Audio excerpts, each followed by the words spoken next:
রাজধানীতে যানজট কমানো এবং পরিবেশের মান উন্নত করতে 2016 সালে সরকার উড়াল ও ভূগর্ভস্থ এই দুই ধরনের 6টি MRT mass rapid transit line তৈরি করার সিদ্ধান্ত নেয়।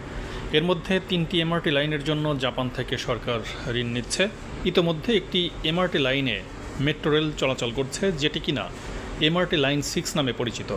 এই রেলপথের গন্তব্য উত্তরা থেকে মতিঝিল, যেটির কাজ শেষ হতে 6 বছর সময় লেগেছে।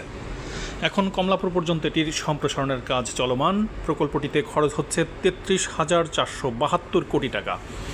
অপর দুইটি এমআরটি লাইনের মধ্যে একটি হচ্ছে শাহজালাল বিমানবন্দর থেকে কমলাপুর পর্যন্ত 31.241 কিলোমিটার এর এমআরটি লাইন 1, যেটি কিনা দেশের প্রথম ভূগর্ভস্থ মেট্রো রেল ব্যবস্থা। 23 ফেব্রুয়ারিতে কাজ শুরু হওয়া এমআরটি লাইন 1 প্রকল্পের জন্য আনুমানিক 52,500 কোটি টাকা ব্যয় এবং চলতি বছরের ডিসেম্বর পর্যন্ত সময়সীমা নির্ধারণ করেছিল। কিন্তু ঠিকাদারদের প্রস্তাব অনুসারে প্রকল্পটিতে ব্যয় প্রায় 96,500 কোটি টাকায় পৌঁছেছে।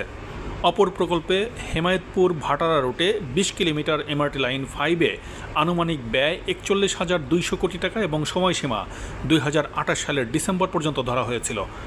এই প্রকল্পের ব্যয় এখন দাঁড়িয়েছে প্রায় 88,000 কোটি টাকায়।